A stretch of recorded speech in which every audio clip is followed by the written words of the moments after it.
Have you ever wondered why your circle keeps shrinking, even though you know you're not a bad person?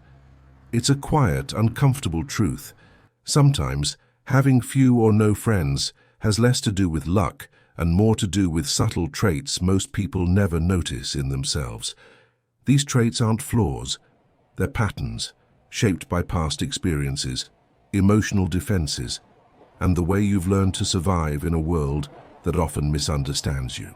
Today we're going to peel back the layers and uncover the hidden habits, behaviors, and mindsets that may be pushing people away without you even realizing it. If you have few or no friends, society often makes you feel like something is wrong with you. Maybe you've been called quiet, distant, cold, or too much in your own world. Maybe you watch other people connect so easily and wonder why it feels so different for you. But here's the truth almost nobody tells you.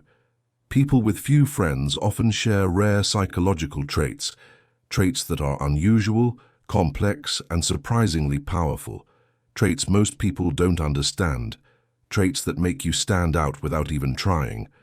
And once you recognize them, they can completely shift the way you see yourself. The fewer friends you have, the more unique your mind tends to be. One of the first things people like you share is emotional depth. You feel things intensely, sometimes more intensely than the people around you. You don't do surface-level feelings or fake connections. You don't enjoy empty conversations or relationships that have no meaning. You prefer intensity, even when it hurts. Psychologists describe this as a high level of emotional depth, a mind wired to notice meaning, nuance, and subtlety in everything. But this depth has a consequence. Most people aren't built to interact at this level. So when you try to bond, you often feel like you're too much or too intense, even though you're simply being yourself. This creates a cycle where you feel deeply, others don't relate, you withdraw, and you end up alone, which only makes your inner world feel even heavier. The truth is you're not broken. You're emotionally complex. You aren't meant for shallow friendships. You're built for rare, meaningful connections. That's why you have so few of them. Another powerful trait is your ability to observe more than you socialize. You watch everything. You notice micro-expressions, tone changes, shifts in energy, contradictions in someone's behavior, and things most people never even pick up on. You're the kind of person who can walk into a room and instantly sense who's uncomfortable, who's pretending, who's trustworthy, and who isn't. This comes from a heightened sense of situational awareness, something commonly found in introverts, deep thinkers, and people who've been emotionally hurt in the past. But this observation skill also makes it harder to trust people. The more you notice, the harder it becomes to believe in someone's intentions, and the harder it is to trust, the fewer friendships you build. Your mind collects data before it allows connection. It's not a flaw. It's a sophisticated defense mechanism, one your brain developed to protect you, especially if you've experienced disappointment or betrayal before. Another trait shared by many people with few friends is that you were forced to grow up faster than those around you. Maybe you had to be responsible earlier than you should have been. Maybe you had to manage your emotions alone, solve your own problems, or support others even when no one supported you. In many ways, you became the mature one long before you were ready. And when a child grows up too quickly, something shifts inside them. You become independent, so independent that relying on others feels unnatural. You learn early that people are inconsistent, that help isn't guaranteed, that affection can be conditional, and that vulnerability can be used against you. So, as an adult, even without realizing it, your mind whispers, it's safer to do things alone. You're not friendless because you dislike connection. You're friendless because your survival instincts were shaped by a past where depending on others didn't feel safe. You don't avoid friendships intentionally. Your nervous system is simply trying to protect you from hurt it still remembers. You also have something that most people never develop, a strong internal world.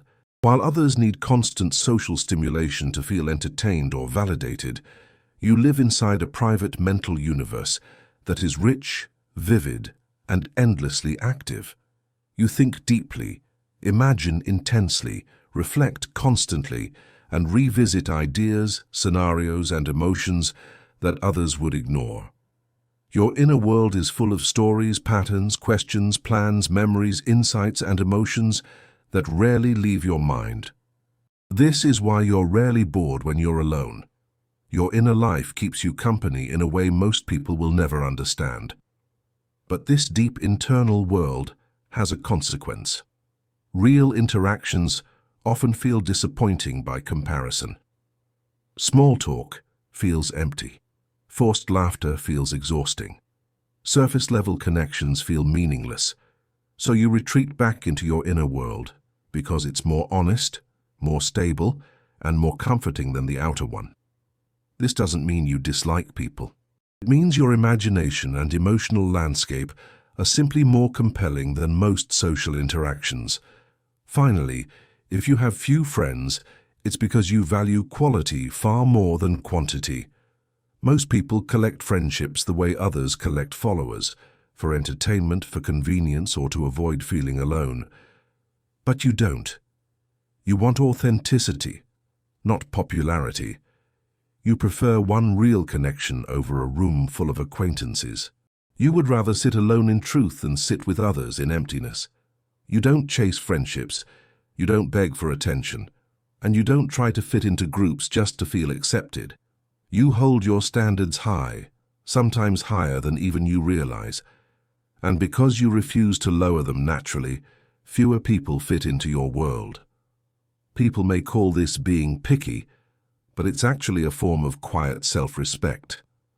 You would rather have no friends at all than settle for connections that drain you, deceive you, or diminish you. And that alone sets you apart from most people. There is another reason people with few friends stand out. You are hard to understand, and even harder to read. People often describe you as mysterious, quiet, distant, or hard to get to know. It's not because you're hiding anything, or because you want to appear complicated. It's simply the way your mind operates. You think before you speak. You analyze before you act. You listen before you respond. While others rush to fill the silence, you sit with it. You process it. You let it breathe. And this makes people uneasy, because most individuals are not used to someone who doesn't immediately reveal their thoughts or emotions. Your quietness becomes a blank canvas for projection. Some assume you're arrogant. Others believe you don't like them. Some think you're aloof or cold. But the truth is much simpler. You've learned that not everyone deserves access to your inner world. You reveal yourself slowly, cautiously, selectively, not because you're closed off, but because you're careful about who you let in. Another powerful trait is your self-awareness. People with few friends often understand themselves more than anyone else. You reflect on your behavior, examine your emotions, question your motives, and analyze your patterns. You know your strengths, your weaknesses, and your triggers. This level of introspection makes you emotionally advanced, but it also makes you socially cautious. Because the more you understand your own mind, the more clearly you see the flaws and manipulations in others. You're not easily influenced and you aren't easily fooled. You notice red flags early. You sense when someone is being dishonest. You recognize when someone is being performative. And because of this heightened awareness, you naturally filter people out before they ever get close. Your self-awareness acts like a psychological shield, protecting you from relationships that would drain or disappoint you. This keeps you safe, but it also keeps your circle small. And then there is the part of the story most people never talk about.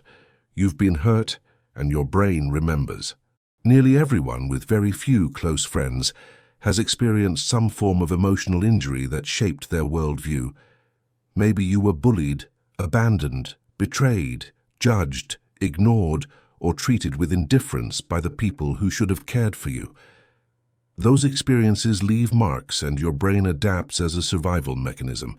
Without realizing it, you begin to believe that connection equals danger. So you retreat, you close off, you protect yourself, and you learn to rely only on your own strength. You avoid forming friendships not because you don't crave connection, but because your subconscious is convinced that closeness leads to pain. Your solitude in this sense isn't a personality trait, it's a scar. But scars don't mean weakness, they mean survival. They tell the story of someone who kept going, even when they had to do it alone. What you may not realize is that all of this has made you more resilient than most people. You've learned how to comfort yourself when no one else was there. You've learned how to entertain yourself, motivate yourself, and push through dark moments without seeking external support. You've built emotional muscles in silence, muscles that most socially dependent people don't even know exist. Your strength is quiet, invisible to the world, but incredibly real. You don't crumble easily. You don't lose yourself in chaos. You don't collapse when things get hard. You've endured moments that would break others, and you did it without applause, without witnesses, and without anyone acknowledging your effort. That kind of resilience is rare, and it's one of the main reasons you stand apart from the crowd. And here's the part that truly matters. Having few friends does not mean you are broken. It does not mean you are unworthy, unlikable, or difficult. It means you are wired differently. You connect through depth, honesty, meaning, silence, shared values, and emotional authenticity. You don't need many people in your life. You just need the right ones. And when you find them, your loyalty, empathy, and capacity for deep connection will be unmatched. People like you don't make dozens of friendships, but the ones you do form are some of the strongest, most genuine connections on earth. You're not alone because you're empty. You're alone because you're full of depth, full of awareness, full of resilience, full of emotions that most people never take the time to feel. A rare mind cannot connect with just anyone, and that, in itself, is a sign of rarity, not a flaw. What's important to understand is that your solitude is not an accident. It's the natural result of who you are, someone who feels deeply, sees clearly, thinks carefully, and loves intensely. Most people drift through life collecting temporary connections, temporary conversations, and temporary emotions. But you don't operate like that. You don't open your heart for convenience. You don't bond just to pass the time. You look for something real, something meaningful, something that resonates with the parts of you that you rarely show. And because you want a connection that reaches the deepest layers of your personality, you naturally find fewer people who can meet you at that depth. Yet despite everything, the loneliness, the distance, the cautiousness, there is something quietly beautiful about the way you move through the world. You understand things others overlook. You feel emotions others avoid. You notice truths others miss. You carry wounds that made you wiser. You move carefully because you've learned the cost of trusting the wrong people. You choose your solitude because it protects your peace. And even though others may not understand your inner world, it is a world filled with richness, sensitivity, and strength. You are not behind. You are not lacking. You're simply calibrated differently. If you've ever wondered why friendships don't come easily, or why you feel out of place around groups, or why you prefer silence over noise, there is nothing wrong with you. Some minds are not built for the crowd. They are built for depth, for reflection, for authenticity. And yes, and this means your circle will always be small, but small is not the same as empty. Small is not the same as lonely. A single meaningful connection is worth more than 1,000 shallow ones. And when someone finally reaches your inner world, when they earn your trust, your softness, your attention, your loyalty, they discover something rare, a person who loves with depth, cares with intention, and understands with a kind of clarity most people never reach. So if you have few or no friends, let this truth settle into you gently. You are not unlovable, you are uncommon. You are not invisible, you are selective. You are not cold, you are cautious. You are not empty, You are full of a richness that not everyone can understand. And you are not alone, not in the way you think. There are others with minds like yours, walking through life with quiet hearts and deep emotions, searching for the few connections that truly matter. Your people exist, even if you haven't met them yet. Your world is valid, even if most can't perceive it.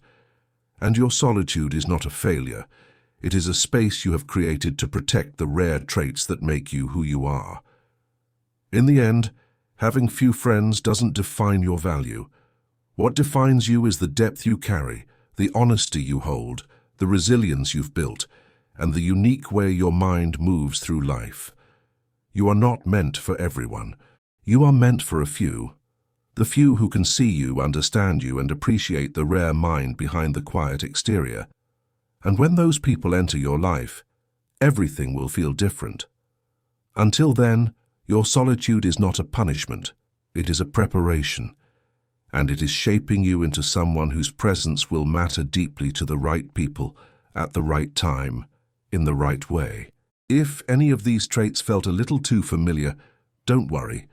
Awareness is the first step to changing the way you connect with the world.